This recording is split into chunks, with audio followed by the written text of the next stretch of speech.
Good day everyone, I am Marl Faith R. Alamis. I'm here to present my answers on the key questions. Motor control refers to a process wherein a person's initiating, directing, and grading purposeful, voluntary movements.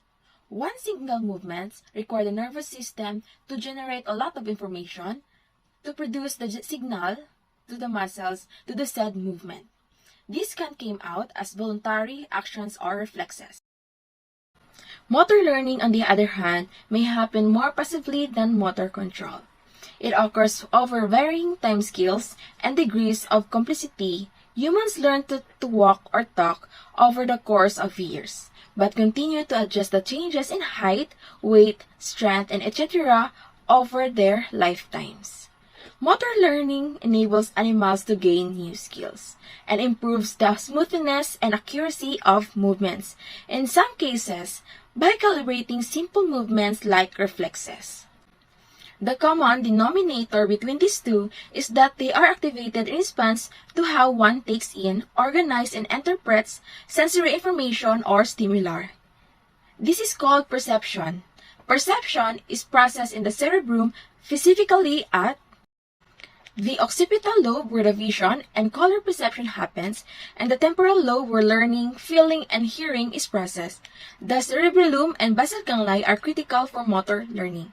The cerebral cortex, thalamus, basal ganglia, and deep brain, medullary, and reticular circuits control motor control. As I said before, perceptions plays a pivotal role in activating both motor control and learning. Take, for example, a baby. As infants develop increasing motor competence, they use perceptual information to inform their choices about which motor actions to take. For example, they may adjust their crawling or walking in response to the gritty, slipperiness, or slant or surface. Kinesthesia refers to awareness of the position and movement of the parts of the body by means of sensory organs in the muscles and joints, while kinesthesis may be described as muscle memory. Muscles do not store memory. Rather, it is the proprioceptors giving the information from muscles to brain. Kinesthesia is a key component in muscles memory and hand-eye coordination.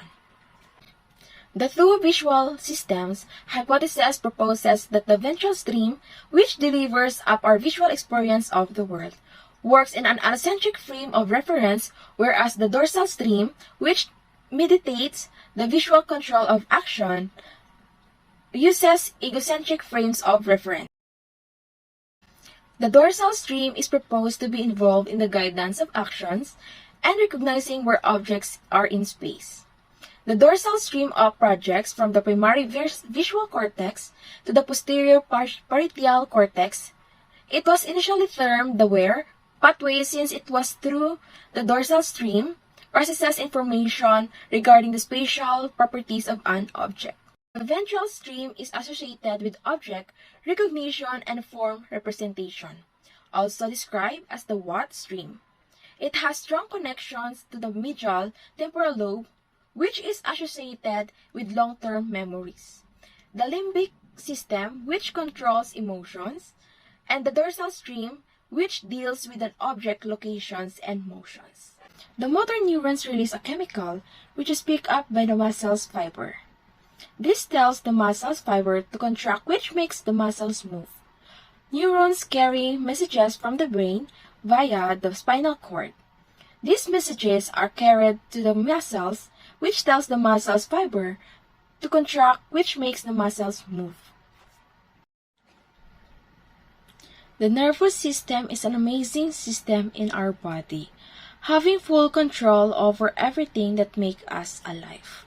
So that's it for today's video.